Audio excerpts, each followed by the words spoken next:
The autumn wind carried the scent of burning wood and maple leaves across the Andrews family field, where 5-year-old Lila Andrews chased her cousin Danny with a bright green glow stick clutched in her small fist.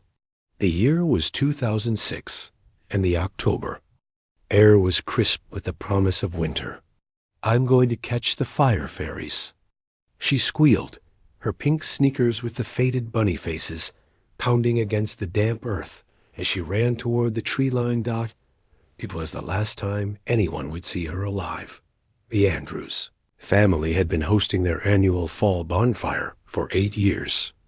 Ever since Thomas Andrews had bought the sprawling property in Redfield Hollow, New York, what started as a simple family gathering had grown into a beloved tradition that brought together 3 generations of the Andrews clan, along with neighbors and friends from the small town nestled in the Finger Lakes region. That October evening, the bonfire crackled and spat orange sparks into the darkening sky. Around the blazing wood, 16 adults sat in mismatched lawn chairs, their faces warm from the flames and their voices mixing with the sounds of children playing in the nearby woods. The air was thick with the smell of roasted marshmallows and the smoke from Thomas's famous apple cider brewing in an old cast-iron kettle. "Danny, slow down," called out Sarah Mitchell, Thomas's sister, as she watched her 7-year-old son chase his younger cousin into the shadows beyond the fire's reach. "Don't go too far." But the children were already swallowed by the darkness, their laughter echoing from somewhere in the dense forest that bordered the Andrews property. The adults continued their conversations, secure in the knowledge that this was Redfield Hollow, where the worst thing that could happen was a skinned knee or a torn jacket. Among the adults that evening was Detective Frank Morrison, recently retired from the New York State Police, who had moved to Redfield Hollow to escape the chaos of city crime. He sat beside the fire, nursing a beer and listening to Thomas Andrews tell stories about his grandfather's hunting exploits. Morrison had no idea that in less than 2 hours, he would find himself thrust back into the world he tried to leave behind. "I swear, this was the same forest where my grandfather claimed he saw that massive black bear," Thomas was saying, gesturing toward the trees where the children had vanished. He said it was bigger than any bear he'd ever seen, with eyes that glowed in the dark. His wife, Margaret, laughed and shook her head. "Tom, you've been telling that story for years. I don't think there's ever been a bear that big in these woods." "Maybe not," Thomas grinned, "but there's definitely something magical about this place. The kids feel it too. They're always talking about fairy lights and magical creatures when they play out there." As if summoned by his words, the sound of children's laughter drifted from the forest, punctuated by Lila's high-pitched squeal of delight. Her mother, Renee, smiled and shifted in her chair, pulling her sweater tighter around her shoulders. At 29, Renee was the youngest of the adults, having married Thomas's younger brother David when she was just 21. "She's always been fascinated by those woods," Renee said, watching the tree line where flashes of the children's glow sticks could occasionally be seen. "Sometimes I find her just sitting at the edge of the field, staring into the forest like she's waiting for something." Dr. Emily Chun, a child psychologist from the nearby town of Waterloo, overheard the conversation and leaned forward. She had been dating Thomas's cousin Michael for 6 months and was still getting used to the family dynamics. "That's actually quite normal for children her age," she said. "They're naturally drawn to mystery and the unknown. It's part of their developmental process." "You would know," said David Andrews, Lila's father, with a slight edge to his voice. He had never warmed to Dr. Chun, finding her clinical approach to child behavior off-putting. "Sometimes I think we analyze these kids too much. They're just being kids." The tension that had been building between David and his wife for months was palpable to everyone around the fire. David had been working long hours at the nearby GM plant, and the stress of financial strain had been taking its toll in their marriage. Renee had hoped that this family gathering would help them reconnect, but David seemed more distant than ever. "I should check on them," Renee said, starting to rise from her chair. "They're fine," David said, pulling her back down. "Let them play. It's not like they can get lost.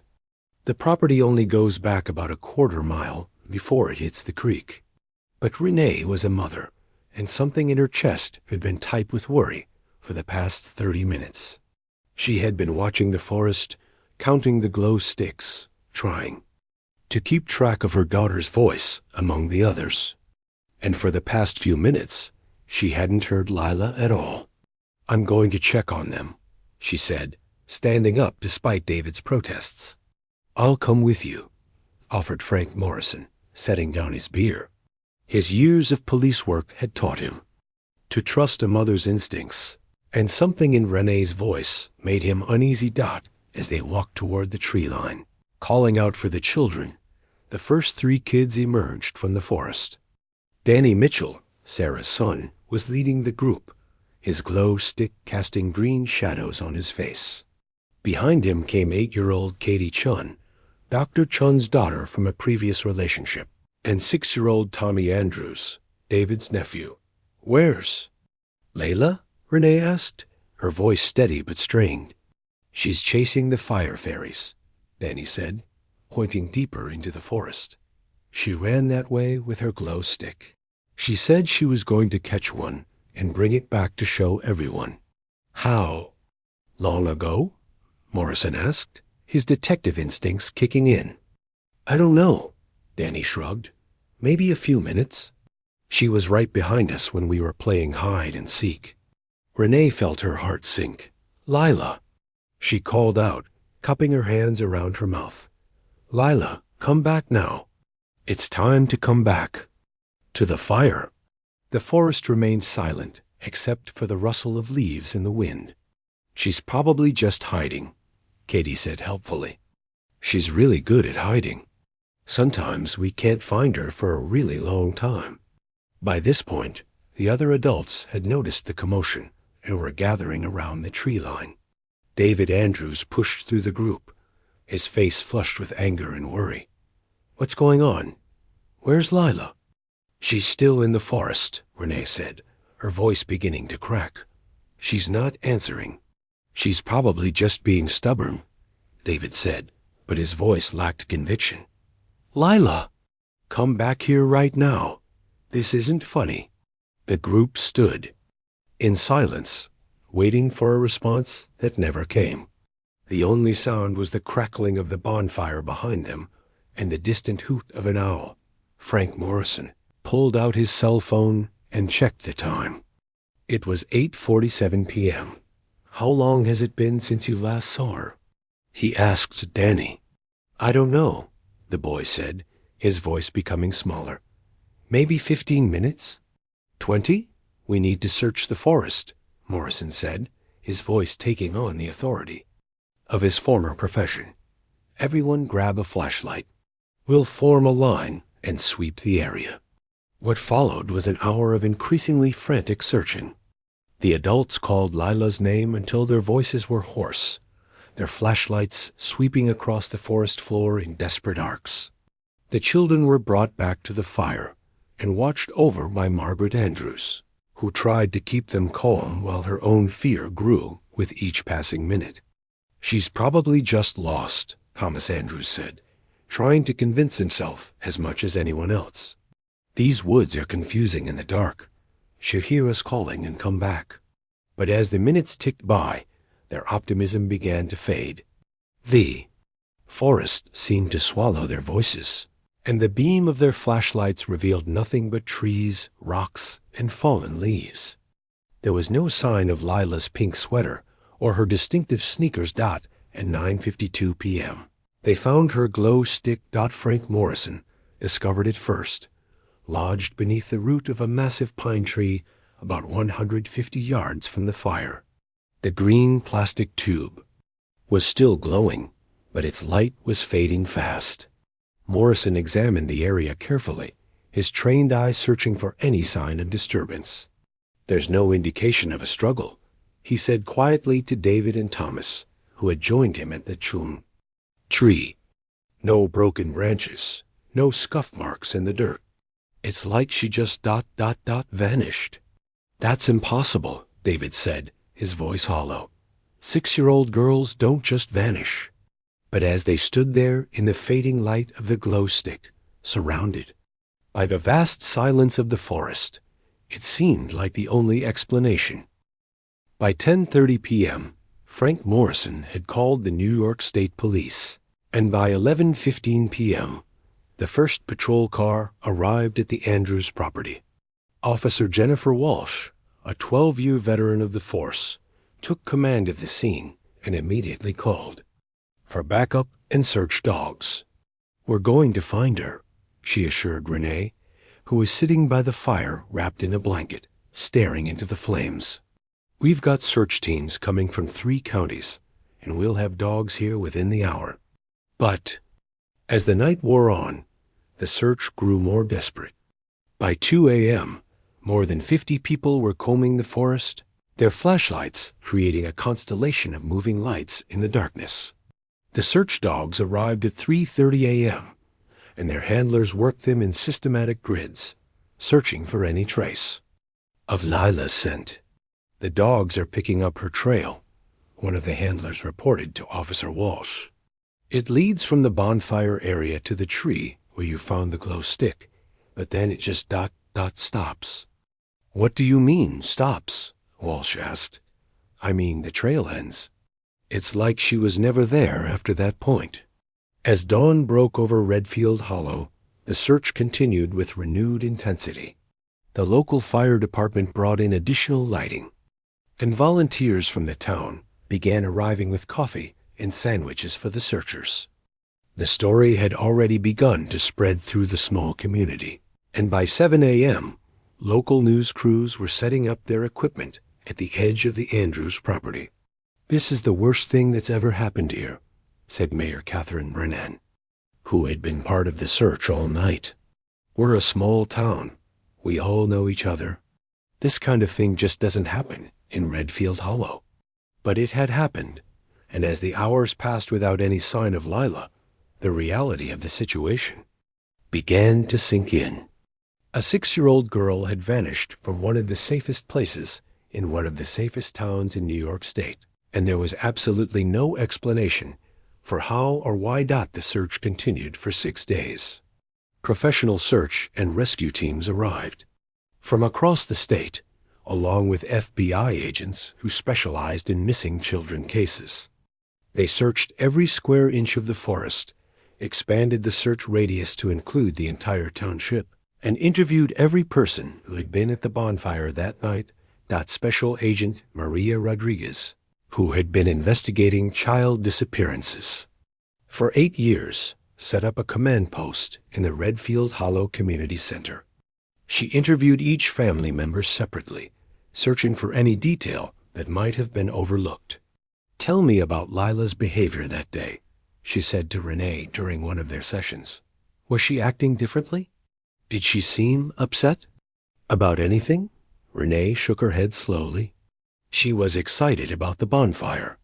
She had been looking forward to it all week. She even picked out her outfit specifically for the occasion because she thought the pumpkin-colored sweater would look pretty by the fire. "What about the family dynamics?" Rodriguez asked. "Was there any tension between family members that might have made her want to hide or run away?" "She was 6 years old," Renee said, her voice barely above a whisper. "She didn't run away. Something happened to her out there." The investigation revealed no signs of foul play. There were no strangers in the area that night, no suspicious vehicles, no one with a criminal record who might have been watching the family. The bonfire had been a private gathering on private property, attended only by people who had known the Andrews family for years. "It's like she vanished into thin air," Rodriguez confided to her partner, Agent John Whitmore, after their first week of investigation. "I've never seen anything like it. We found no evidence of an abduction, no signs of an accident, no indication that she wandered off and got lost. She just disappeared. The case that would become known as the Redfield Hollow mystery attracted attention from across the country. Psychics, amateur detectives, and conspiracy theorists descended on the small town, all claiming to have answers that the professional investigators couldn't find. The Andrews family was forced to install a security system and hire a private security firm to keep the crowds of curiosity seekers away from their property. "I can't even grieve properly," David Andrews told a reporter from the Syracuse Post-Standard. "Every day there's someone new at our door, claiming they know what happened to my daughter. It's like we're living in a nightmare that never ends." The marriage between David and Renee Andrews didn't survive the stress of Lila's disappearance. 6 months after that terrible October night, they separated, and by the following spring, they were divorced. David moved to California to work for a construction company, unable to remain in a place where every tree reminded him of his missing daughter.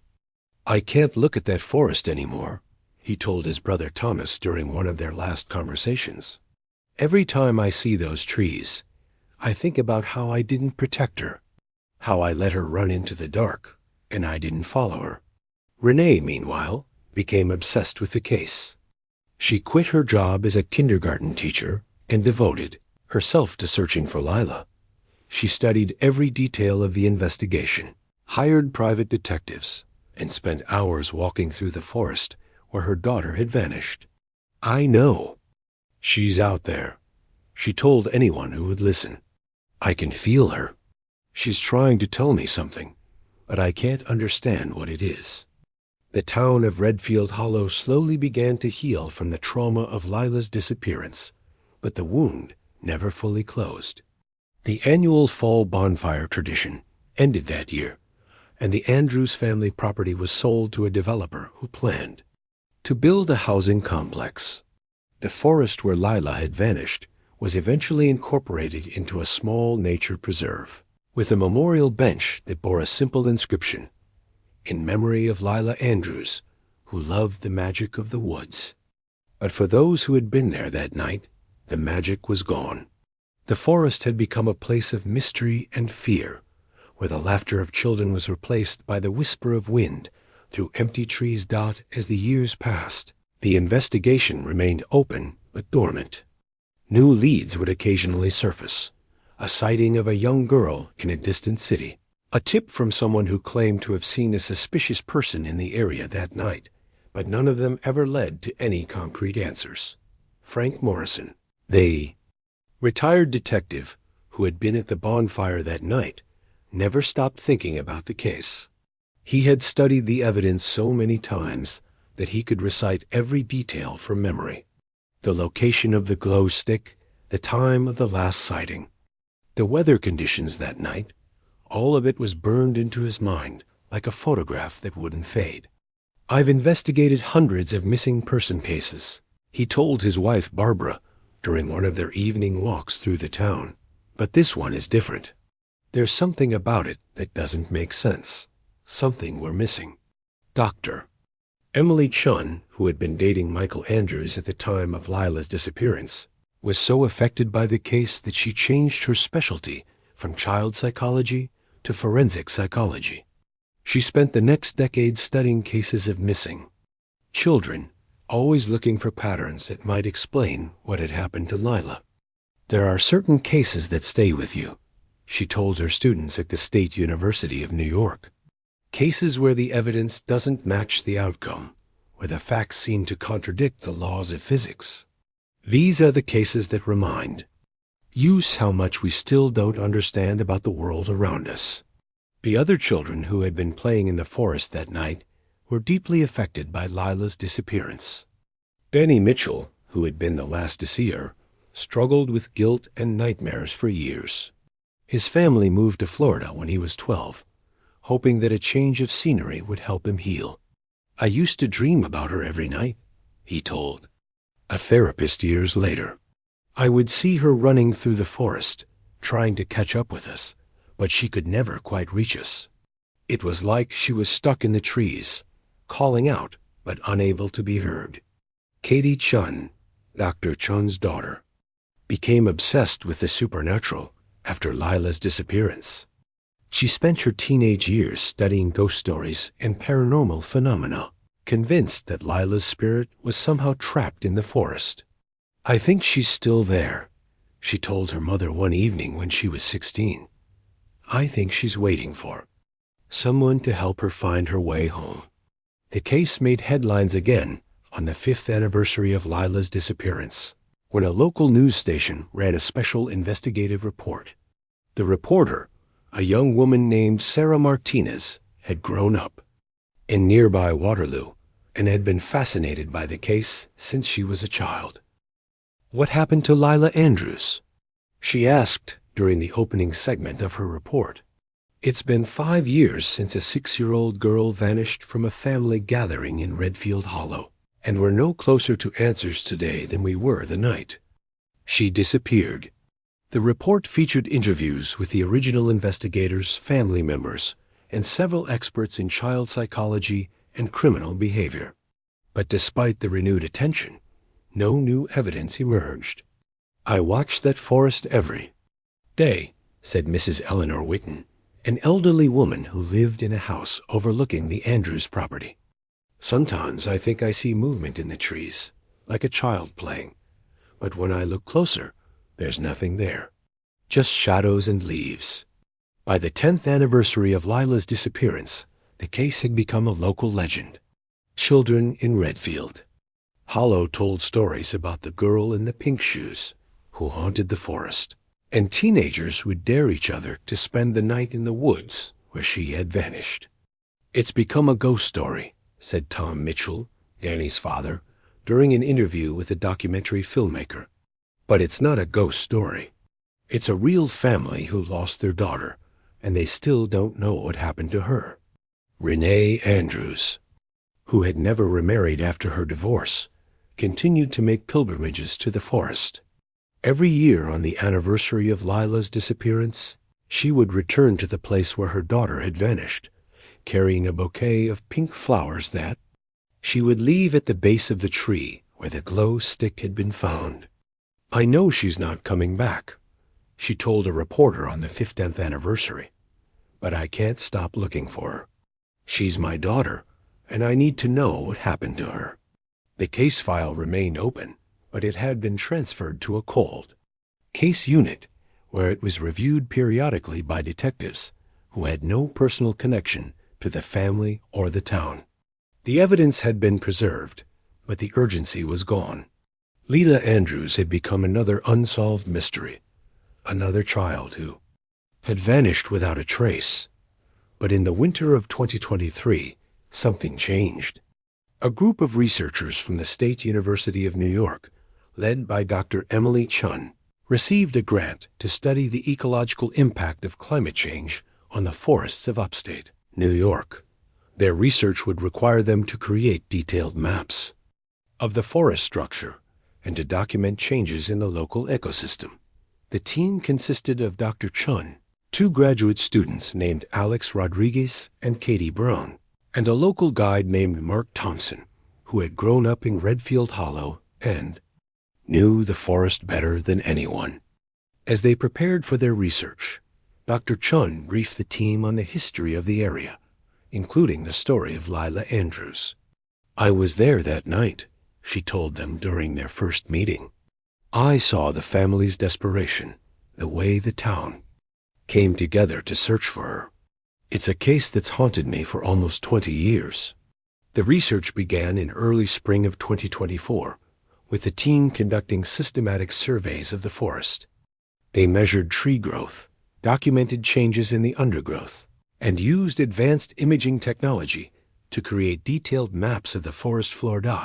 It was during one of these surveys, in late March, that they discovered the hollow tree. Alex Rodriguez, a graduate student in ecology who had been working on his thesis about the impact of climate change on local ecosystems, was using a new type of ground-penetrating radar to study root systems when he noticed an anomaly in the readings. The radar showed a large empty space within what appeared to be a living tree. "This is weird," he told Katie Brown, his research partner. "The radar is showing a hollow space inside this oak tree that's at least 6 feet tall and 3 feet wide. But from the outside, the tree looks perfectly healthy." They examined the tree more closely and found that what had appeared to be a small crack in the bark was actually an opening large enough for a person to crawl through. The opening was well hidden by moss and ferns, making it nearly invisible. "Unless you knew exactly where to look. We need to document this," Katie said, pulling out her camera. "This could be significant for our research." As they began to photograph the tree, Alex noticed something glinting in the darkness of the hollow. He shone his flashlight into the opening and gasped. "There's something in there," he said, his voice barely above a whisper. "Something that doesn't belong." Katie looked over his shoulder and saw what he was seeing. Deep inside the hollow, sitting on a bed of decomposed leaves and moss, was a small pink sneaker. The bunny face on the toe was faded and worn, but still recognizable. "Oh my God," Katie breathed. "We need to call Dr. Chun." Dr. Chun arrived at the site within an hour, along with Mark Thompson, their local guide. When she saw the sneaker, her face went pale.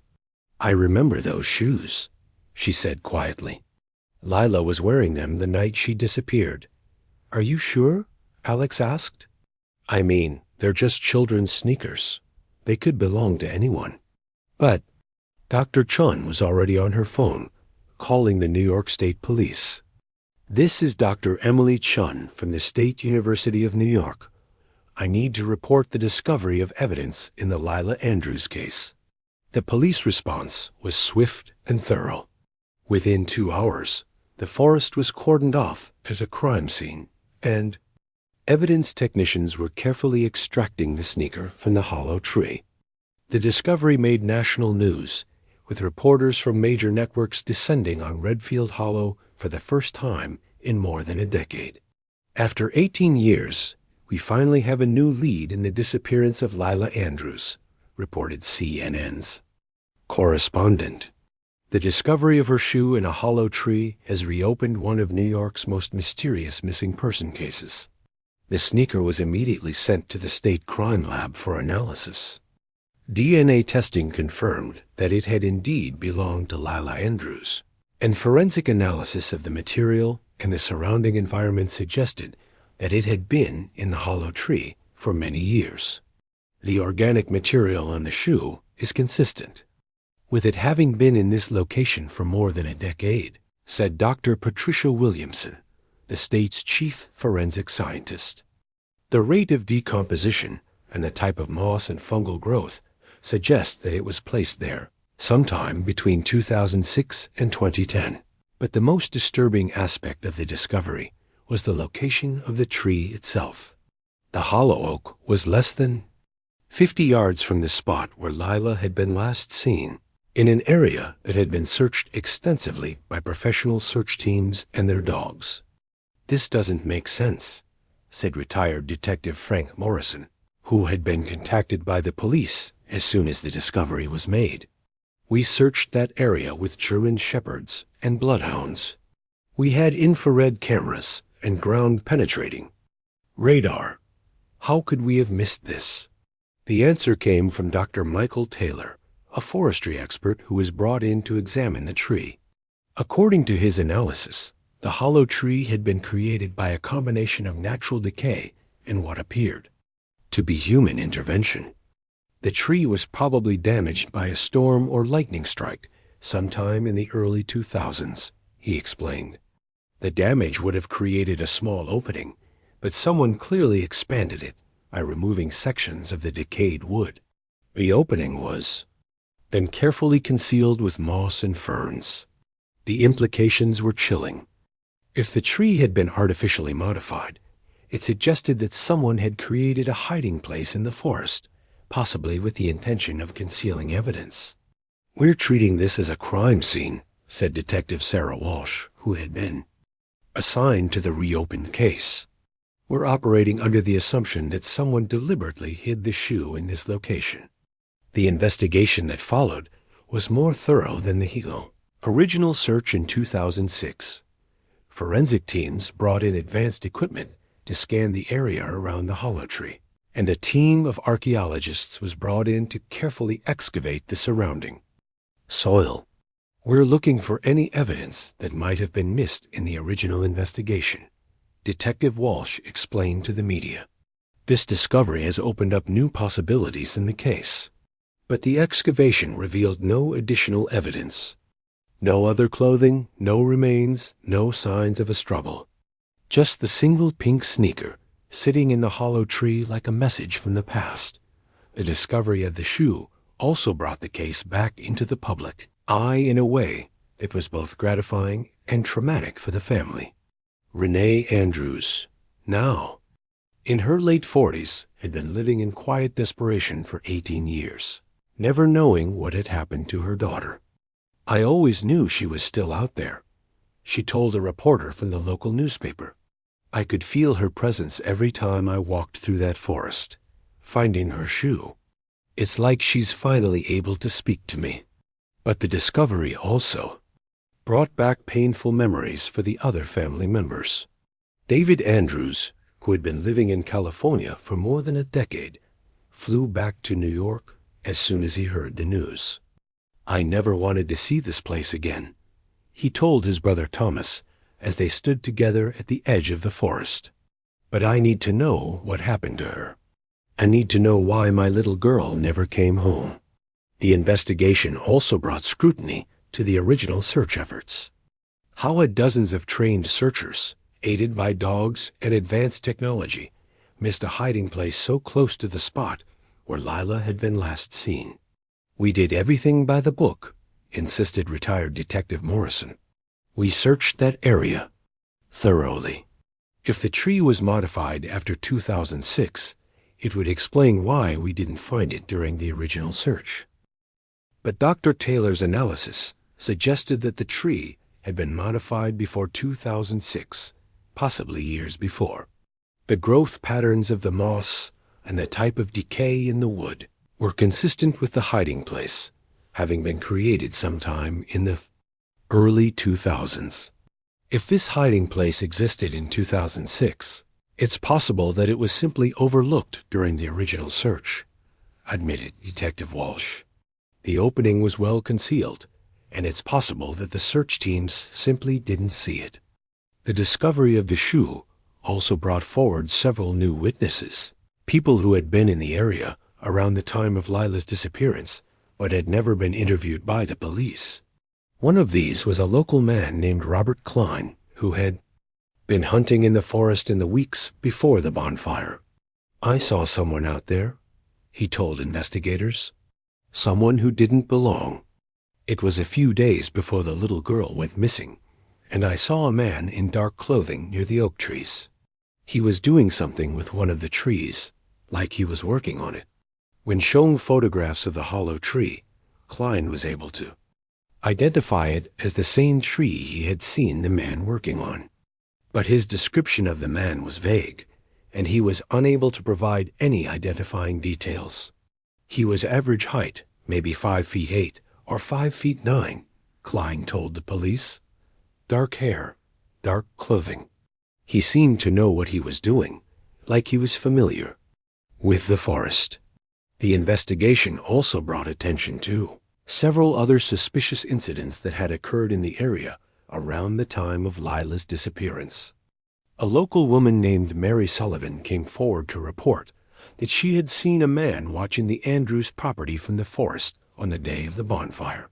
"I was walking my dog that afternoon, and I saw someone in the trees," she told investigators. "He was just standing there, watching the house. When he saw me, he disappeared deeper into the forest." Another witness, a teenager named Jason Miller, reported that he had seen a man carrying what appeared to be a child-sized bundle through the forest on the night of the bonfire. But Miller admitted that he had been drinking that night and was not certain of what he had seen. "I was with some friends, and we were drinking in the woods," he told investigators. "I thought I saw someone carrying something, but I was pretty drunk. I didn't think much of it at the time." The new witnesses brought renewed hope to the investigation, but they also raised more questions than answers. If someone had been watching the Andrews property and had prepared a hiding place in the forest, it suggested that Lila's disappearance might have been planned in advance. "We're looking at this as a possible abduction," Detective Walsh told the media. "The evidence suggests that someone may have been watching the family and planning to take Lila. But if Lila had been abducted, what had happened to her?" The discovery of her shoe in the hollow tree suggested that she had been brought to that location, but there was no evidence of what had happened to her after that. "We're conducting a thorough search of the entire area," Detective Walsh said. "We're using ground-penetrating radar, trained dogs, and forensic archaeologists. We're going to find out what happened to Lila Andrews." The search continued for weeks, with teams of investigators combing every inch of the forest. They found several other items of potential interest: a child's hair clip, a piece of torn fabric, a small toy car, but none of them could be definitively linked to Lila. "We're following every lead," Detective Walsh assured the media. "We're not going to give up until we have answers." As the investigation continued, the town of Redfield Hollow found itself once again in the international spotlight. The story of the little girl who had vanished from a family bonfire and whose shoe had been found 18 years later captured the imagination of people around the world. "It's like something out of a movie," said local resident Susan Mitchell, who had been a teenager at the time of Lila's disappearance. "You don't expect something like this to happen in your hometown." The renewed attention also brought a new generation of amateur investigators and internet sleuths to the case. Social media sites were filled with theories about what had happened to Lila, ranging from the plausible to the absurd. "It's frustrating," admitted Detective Walsh. "We appreciate the public's interest, but we have to follow the evidence, not the speculation." One of the most persistent theories was that Lila had somehow survived her initial disappearance and was being held captive somewhere. The discovery of her shoe in the hollow tree, these theorists argued, was a deliberate message from her captor, or a sign that she had been able to leave some kind of clue. "If she was able to hide her shoe in that tree, maybe she's still alive somewhere," one online sleuth wrote. "Maybe she's been trying to send us a message all these years." But the forensic evidence suggested otherwise. The condition of the shoe and the way it had been placed in the hollow tree suggested that it had been there for many years, possibly since 2006. "Based on the forensic analysis, we believe the shoe was placed in the tree around the time of Lila's disappearance," Detective Walsh said. "We don't have any evidence to suggest that she is still alive." The investigation also brought renewed attention to the other people who had been present at the bonfire that night. All of them were re-interviewed, and their stories were examined for any inconsistencies or new details. "We're looking at everyone who was there that night," Detective Walsh said. "We're not accusing anyone, but we need to make sure we haven't missed anything." One of the most difficult interviews was with Danny Mitchell, who had been the last person to see Lila alive. Now 29 years old and working as a teacher in Florida, he struggled to remember the details of that night. "I was 7 years old," he told investigators. "I remember playing in the forest with Lila and the other kids, but I don't remember exactly what happened. I've been trying to remember for 18 years. The interview was conducted with the help of a forensic psychologist who specialized in memory retrieval. Using techniques designed to help witnesses recall suppressed memories, they were able to uncover a few additional details. "I remember Lila was excited about something," Danny said during the session. "She said she saw lights in the forest and she wanted to follow them. She thought they were fairies. Did you see these lights?" The psychologist asked. "I don't think so," Danny replied. "But Liz was convinced they were real. She said they were calling to her."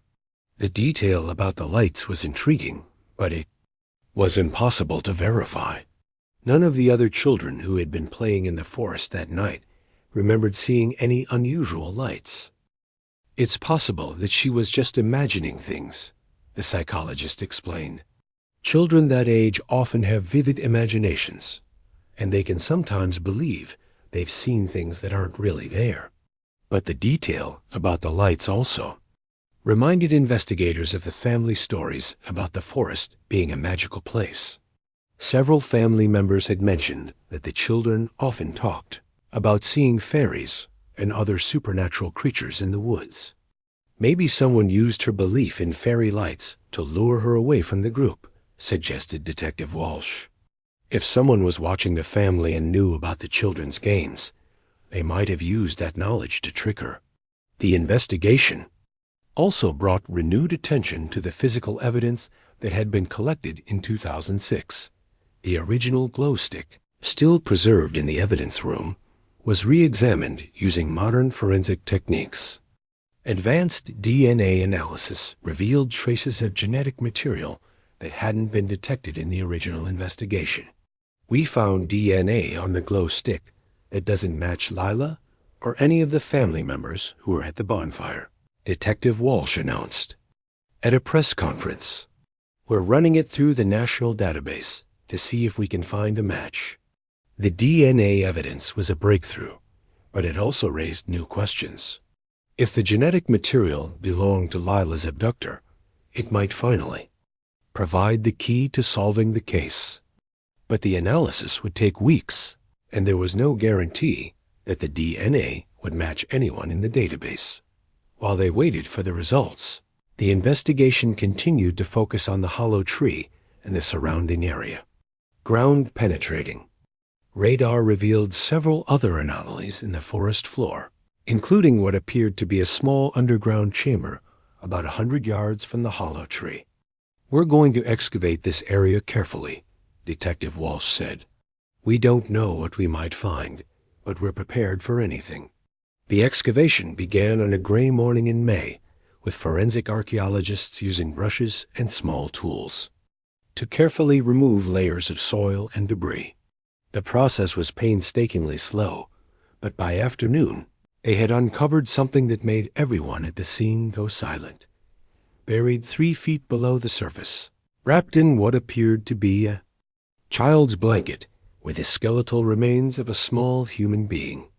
"We found her," Detective Walsh said quietly into her radio. "We found Lila Andrews." The news of the discovery spread quickly through Redfield Hollow and then across the country. After 18 years of searching, the mystery of what had happened to Lila Andrews seemed to be finally approaching a resolution. But as the forensic team carefully excavated the remains, they made a discovery that would complicate the case even further. The skeleton was indeed that of a child, but it was not Lila Andrews. "The remains are of a child between the ages of 8 and 10, announced Dr. Patricia Williamson, the state's chief forensic scientist. "Based on the bone structure and the items found with the remains, we believe this is a different victim entirely. The child had been buried with a small toy truck, a Superman comic book, and a class ring from Redfield Hollow Elementary School. The name engraved on the ring was Tommy Martinez." "Oh my God," said Detective Walsh when she saw the ring. Tommy Martinez disappeared from Redfield Hollow in 1998. He was 9 years old. The discovery of Tommy Martinez's remains opened up an entirely new dimension to the case. Tommy had vanished while walking home from school 8 years before Lila's disappearance, and despite an extensive search, his body had never been found. "We might be dealing with a serial killer," Detective Walsh told her team. "Someone who has been operating in this area for decades."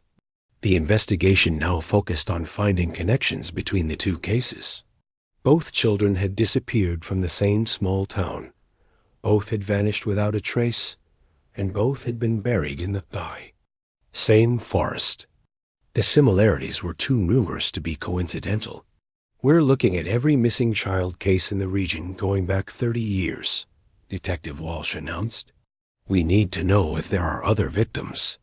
The search of the forest continued. with renewed urgency.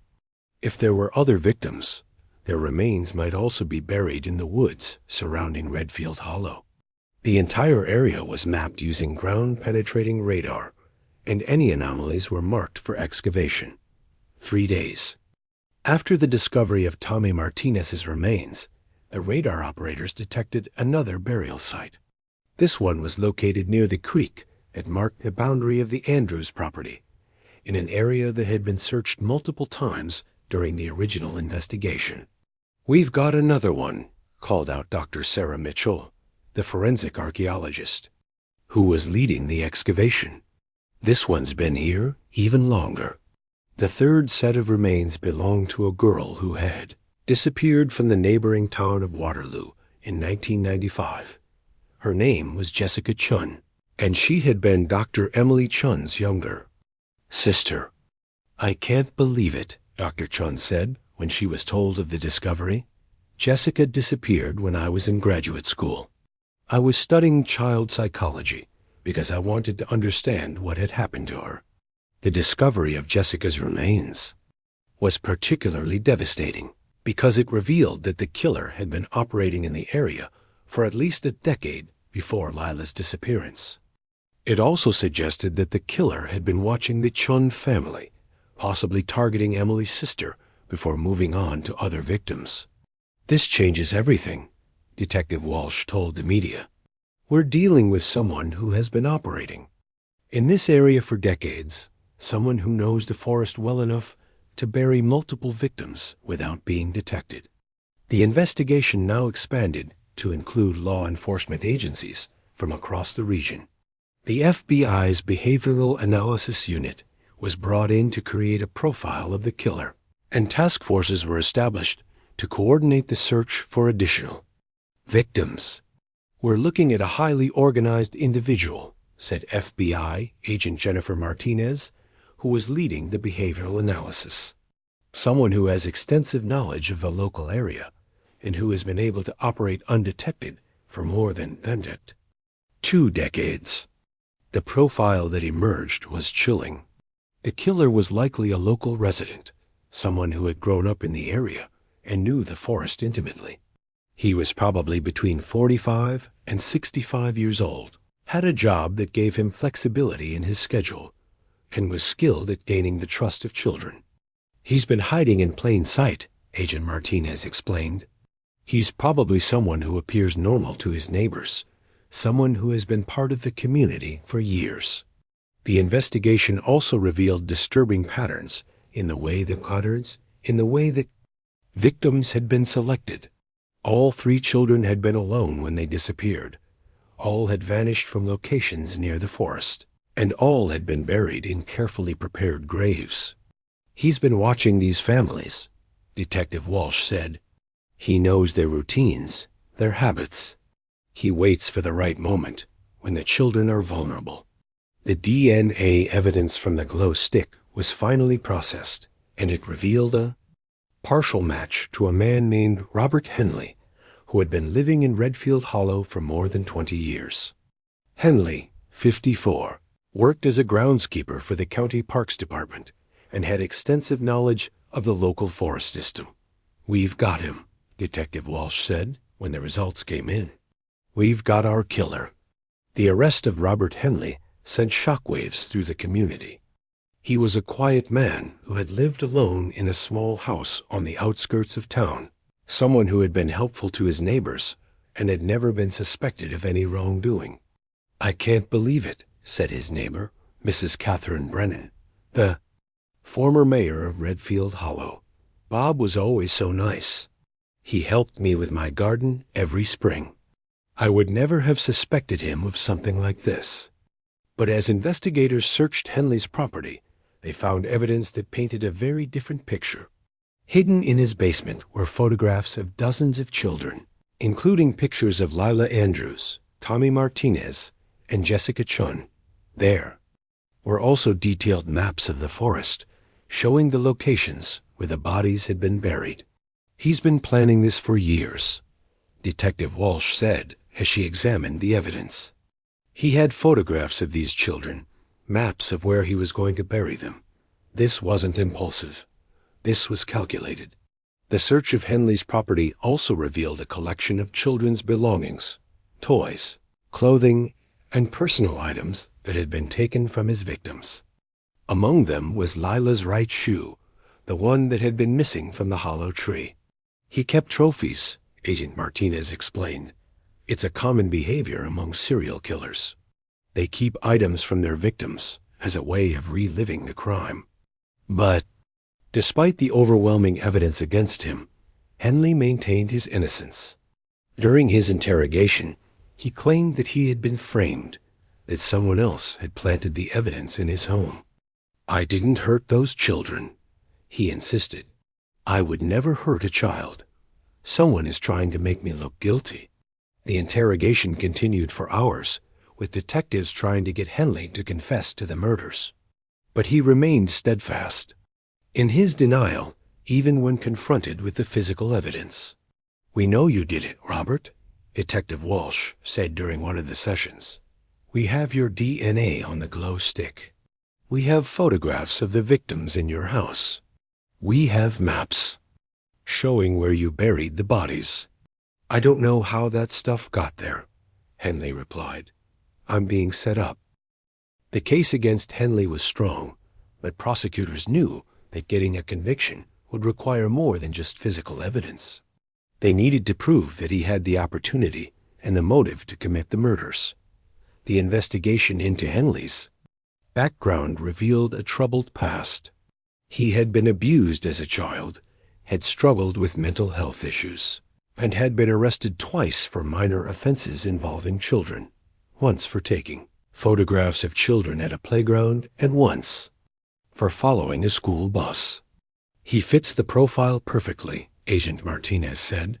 "He has a history of inappropriate behavior with children, and he has the psychological markers of someone who could commit these crimes." But Henley's defense attorney, an experienced criminal, lawyer named Michael Thompson, argued that the evidence was circumstantial and that his client was being scapegoated for unsolved crimes. The police were under enormous pressure to solve these cases, Thompson argued. They found a convenient suspect and manufactured evidence to support their theory. The trial of Robert Henley began in October 2024, exactly 18 years after Lila Andrews had disappeared. The courtroom was packed with family members, reporters, and residents of Redfield Hollow who had been following the case for nearly 2 decades. Renee Andrews, now 47 years old, sat in the front row every day of the trial.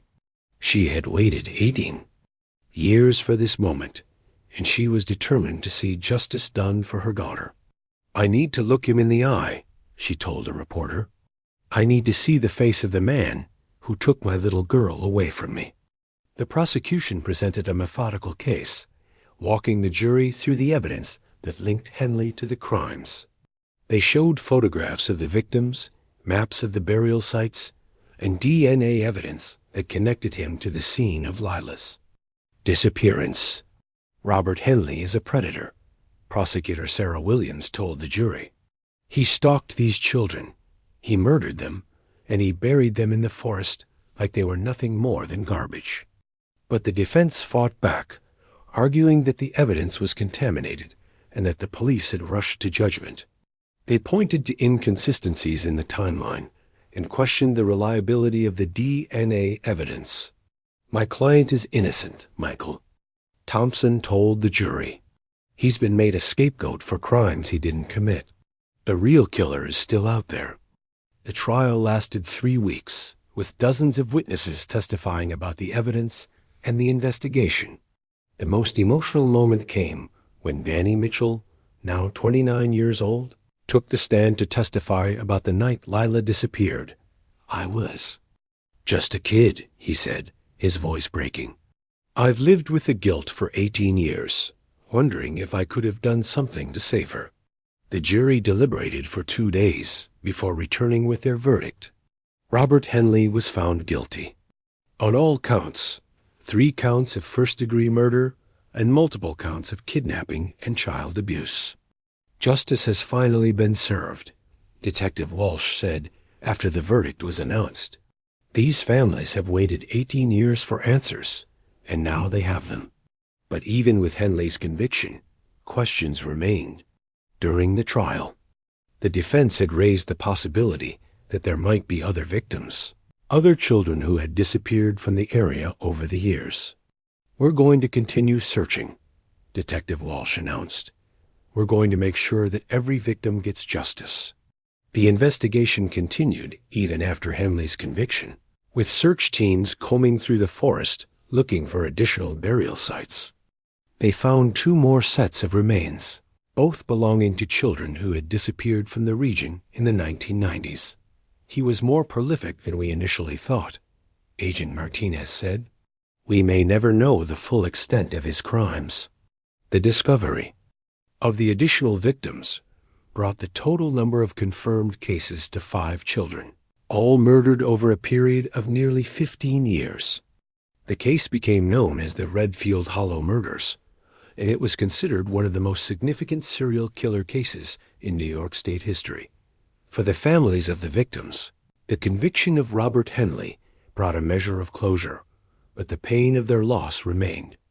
Lila Andrews, who had spent 18 years searching for her daughter, finally had the answers she had been seeking. "I know what happened to Lila now," she said during an interview after the trial. "I know who took her from me, and I know that he'll never be able to hurt another child." But the case also raised disturbing questions about how Henley had been able to operate undetected for so long. Despite multiple disappearances in the same area, law enforcement agencies had never connected. The cases are identified a pattern. "We failed these children," admitted former Detective Frank Morrison, who had been part of the original investigation. "We should have seen the connection sooner. We should have realized that we were dealing with a serial killer." The case led to changes in how missing children cases were handled in the region. A new task force was established to coordinate investigations across county lines, and new protocols were put in place to assure that similar cases would be connected more quickly. "We can't bring these children back," said Detective Walsh, "but we can make sure that what happened to them never happens again." The forest where the children had been buried was eventually turned into a memorial park, with a playground and walking trails dedicated to the memory of the victims. A bronze plaque at the entrance listed the names of all 5 children who had been murdered by Robert Henley. "They will never be forgotten," the plaque read. "Their lives were cut short, but their memory will live on in the hearts of all who loved them." Every year on the anniversary of Lila's disappearance, Lila Andrews returns to the memorial park to place flowers at the base of the memorial plaque. She often brings other family members with her, and sometimes other families of the victims join her. "It's become a place of healing," she said during one of these visits. "A place where we can remember our children and find some peace." The case of the Redfield Hollow murders became the subject of numerous books, documentaries, and television shows. The story of how a single pink sneakerhead led to the solving of a decades-old mystery captured the public imagination and became a symbol of hope for families of missing children everywhere. Sometimes the smallest piece of evidence can crack the biggest case, Detective Walsh said during an interview for a documentary about the case. That little pink shoe was Lila's way of finally telling us what happened to her. Dr. Emily Chun, who had been present at the original Bonfire and whose sister had been one of Henley's victims, wrote a book about the case called The Children of Redfield Hollow. In it, she explored the psychological impact of the murders on the community and the families of the victims. "These crimes didn't just take the lives of 5 children," she wrote. "They stole the innocence of an entire community. They showed us that evil can exist anywhere, even in the places we consider safest." The book became a bestseller and helped to raise awareness about the issues surrounding missing children cases. Dr. Chun donated the proceeds to organizations that work to prevent child abductions and to support families of missing children. If Sharing our story can help prevent even one child from being harmed. Then some good will have come from this tragedy, she said. The case also had a profound impact on the other children who had been playing in the forest the night Lila disappeared. Danny Mitchell, who had been haunted by guilt for 18 years, found some measure of peace after Henley's conviction. "I used to think that I could have saved her," he said. "But now I understand that she was targeted by a predator, and there was nothing a 7-year-old boy could have done to stop him." Katie Chun, Dr. Chun's daughter, became a victim's advocate and worked with families of missing children. She said that her experience with Lila's disappearance had shaped her entire life. "I learned at a young age that the world can be a dangerous place," she said. "But I also learned that people can come together to fight against evil and to seek justice for those who can't speak for themselves." The case of the Redfield Hollow murders remains one of the most significant criminal cases in the history of upstate New York. It demonstrated the importance of never giving up on cold cases and showed how advances in forensic technology can help solve even the most difficult mysteries. "Justice may have been delayed, but it was not denied," said Judge Patricia Morrison, who presided over Henley's trial. "These children and their families deserved answers, and they finally got them." Robert Henley was sentenced to life in prison, without the possibility of parole. He died in his cell in 2026, taking with him any remaining secrets about his crimes. His death brought a final chapter to the case, but the memory of his victims lives on. Today, the Memorial Park in Redfield Hollow is a place of peace and reflection. Children play on the playground that bears Lila's name, and families walk the trails that wind through the forest where she disappeared. The hollow tree where her shoe was found has been preserved as part of the memorial, with a small plaque that reads, "In memory of Lila Andrews, who loved the magic of the woods and who helped us find the truth." The case of the Redfield Hollow murders serves as a reminder that evil can lurk in the most unexpected places, but it also shows that the human spirit is capable of enduring even the most terrible tragedies. The families of the victims have found ways to honor their children's memory while building new lives from the ashes of their grief. "Our children are gone, but they are not forgotten," said Renee Andrews during a speech at the Memorial Park's dedication. "They live on in our hearts, in our memories, and in the determination to protect other children from the evil that took them from us." The pink sneaker that led to the solving of the case is now housed in the New York State Police Museum, where it serves as a testament to the importance of never giving up on missing children cases.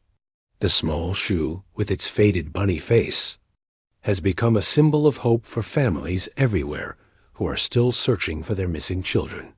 "Sometimes the smallest voice can tell the biggest story," reads a plaque next to the display.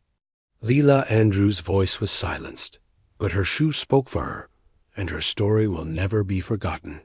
As the sun sets over the Memorial Park in Redfield Hollow, casting long shadows across the playground where children laugh and play, the memory of Lila Andrews and the other victims of Robert Henley's crimes continues to live on. Their deaths were not in vain if they helped to prevent other children from suffering the same fate. The case is closed, but the healing continues. In the place where evil once walked, love and remembrance now flourish. The children of Redfield Hollow are gone, but they are not forgotten. Their voices may have been silenced, but their stories will echo through the ages, reminding us all of the precious fragility of innocence and the unbreakable bonds of family love. And in the quiet moments, when the wind whispers through the trees of the Memorial Park, some say you can still hear the laughter of children playing in the woods, free now from the darkness that once held them, running through the eternal forests of memory where no evil can ever reach them again.